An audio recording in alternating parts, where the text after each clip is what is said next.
Today we're going to be talking about the Quandrix Unlimited Precon from Secret of Strixhaven. If you like Simic and you want to take this deck from Precon fresh out the box to Table Terror, then stick around because this deck is all about big stompy creatures and surprising your opponents with splashy X spells when they least expect it. Command priority. Make the plays. Be the problem. Command Priority is now sponsored by Baron of Dice. Go and check them out at baronofdice.com. They have all kinds of accessories for Magic the Gathering players, deck boxes, play mats, counters, tokens, and of course, yes, dice. This is going to be a 16 card upgrade to the base Precon. It's a power level 7, 2 and 8. It's really kind of a 7.5, and then a bracket 3+, but not quite a 4. Big X spells is the name of the game. And then the upgrades really make the deck do what I'm wanting it to do. So make sure you stick around and check those out. The basic game plan is Zimone and then any effect kind of like Hardened Scales, because we're going to want to try and get Zimone with as many counters as we can to exponentially get our value out of our X spells more and more each turn. And even if we have to start out small, which of course there's Hydras in here, because Hydras are just known for X spells, but even if you have to start out casting something like a Gold Vein Hydra lower than you'd love to, it still gives Zimone those +2 counters each turn that you do it. And of course, as I said, there's Hydras in here, so the Goose Mother enters with X11 counters, makes half that in X food tokens rounded up, and then whenever she attacks, you can sack a food if you do draw a card. Steelbrain Hydra enters with the X11 on it, and then you can pay 2 and a green to remove a 1/1 counter from this creature, destroy target artifact or enchantment. Primordial Hydra also enters with X11 counters on it, and then at the beginning of your upkeep, double the number of 1/1 counters on this creature. This creature has trample as long as it has 10 or more 1/1 counters. And Lifebane Hydra, same with the counters, and when it dies, you gain life and draw cards equal to its power. Then just a couple more that came in the Precon, of course, Gold Vein we already saw, and then Hydroid Crassus. Whenever you cast a spell, you gain half X life and draw half X cards, rounded down each time, flying and trample, and then this creature enters with X11 counters on it. As far as cuts, we have Dika, Fractal Theorist for 4 and a blue. It's a human wizard 3/3 with Magecraft. Whenever you cast or copy an instant or sorcery spell, create a 0/0 green and blue fractal creature token. Put X11 counters on it, where X is that spell's mana value. And then you can pay 3 and a blue. Target creature token can't be blocked this turn. We are actually going to be leaning away from the tokens a little bit in this deck tech and into bigger X spells. Next is Hangerback Walker that's getting removed. XX for a 0/0 when it enters with X11 counters on it. When it dies, create a 1/1 colorless Thopter artifact creature token with flying for each 1/1 counter on this creature, and 1 tap it, put a 1/1 counter on this creature. Then a new card also getting cut, Striding Shot Caller for a green and a blue 0/4 Troll Druid with reach, and whenever 1 or more creatures you control do a combat damage to a player, this creature becomes prepared, and its prepared spell it can cast is Run the Play, which is a sorcery for X, a green and a blue, where you can put a 1/1 counter on each of up to X target creatures. Those creatures gain flying until end of turn, and you get to draw a card.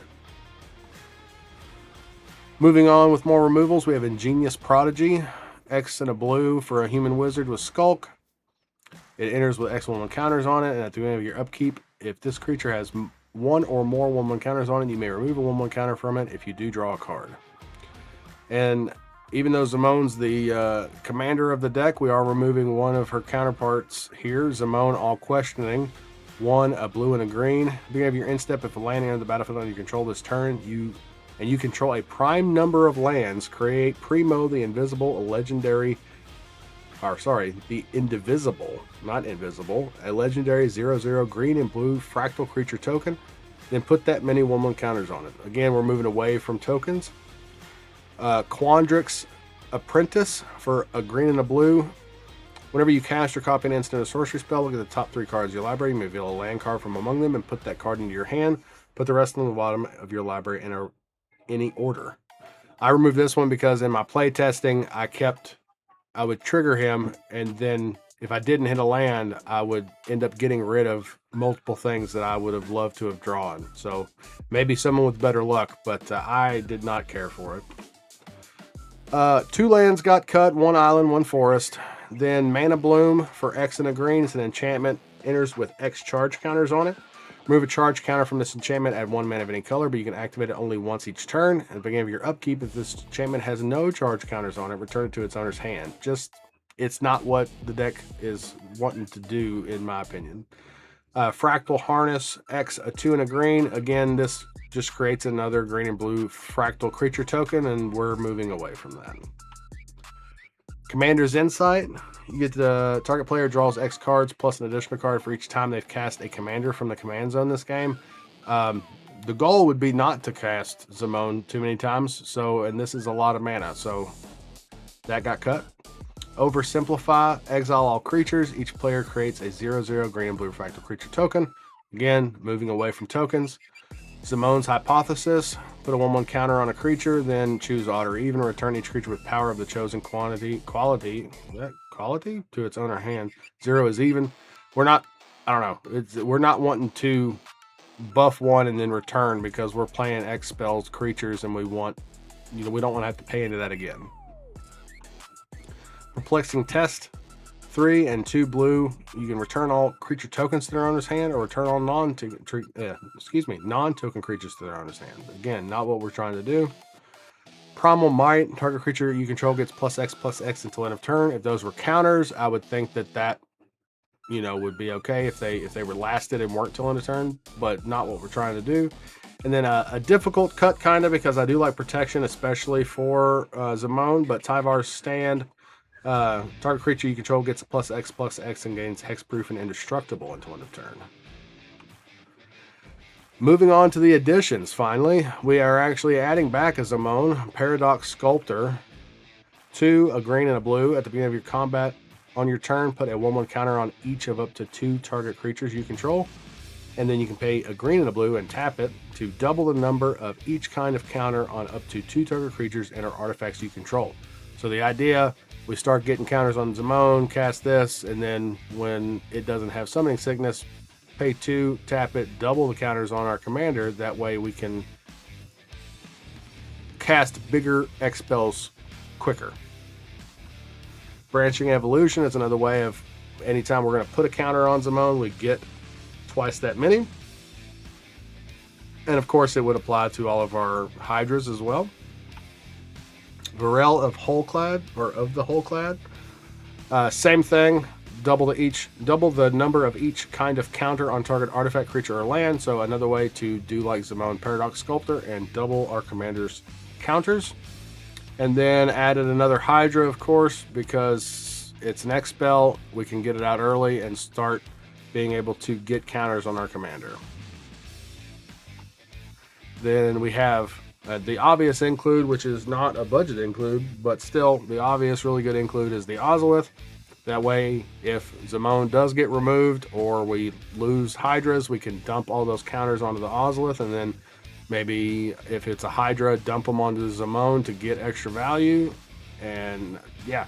And then the Earth Crystal, 2 and 2 green, just make green spells cost 1 less, and it's another one of the effects of whenever you put a counter on a creature, you get twice that many counters instead.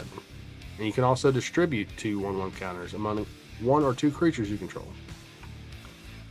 Moving on with more additions, I wanted some more card draw in the deck that wasn't X-based so that I could get the stuff I need. So Brainstorm is an obvious include for me. Brain Geyser could draw us a lot of cards, but if we get Zamone up to where we have a huge discount on our first X spell, it could draw somebody out of the game too. So it's kind of a win con. Finale of Revelation, we can cast that, and then with a big discount from Zamone, draw X cards, and if it's 10 or more, we get to put our graveyard into our library, draw X cards, and untap 5 lands, and we have no max hand size for the rest of the game. So good value there. Inspiring Call is just a draw spell, really, but it also will protect our board state because we're obviously having a lot of stuff with counters on them. Then Ripples of Potential. 1 and a blue to proliferate and on any number of permanents you control, and then those permanents phase out. So protect ourselves for a board wipe, or even if we needed to, just protect Zimone. Mutational advantage as well as an addition for 1, a green and a blue to protect more permanents. Permanents you control with counters on them gain hexproof and indestructible until end of turn, prevent all damage that would be dealt to those permanents this turn, and proliferate. Then now we're getting into the ways we're going to be trying to win the game with this value that we've been accruing with Zimone. So Gridlock, X and a blue, tap X target non-land permanents. So the idea of getting a bunch of Hydras out and other creatures, then using Zimone's huge discount, paying this, tapping all of our opponents' creatures down, or all their non-land permanents, just tap everything down, and then full swinging and hopefully taking out the whole table. Same thing with Reality Spasm. We're going to choose 1, tap X target permanents, or untap X target permanents. It is an instant, so we could, if we needed to untap some blockers, we could use it for that, but it's also a second effect like Gridlock where we can tap down our opponent's stuff. Distorting Wake is bouncing all of their non-land permanents back to their hands, which is even better. And then Mass Manipulation. If they have a bigger board state than us, then we just take control of all their creatures and our planeswalkers and use them against them. So for land count and deck list, there's 5 basic forests, 6 basic islands, and then for a total land count of 35 lands. If you click on my link tree, you'll see the link to my Moxfield where you can check out this deck list. Obviously, the rest of it is just the Precon, but if you want to be able to check it out in one spot, maybe play test it, and then save a copy for yourself, then it is there for you to take advantage of. There's other decks there that have been part of deck techs here. You can also check out the other deck techs that I've done in the past here on Command Priority. Till next time.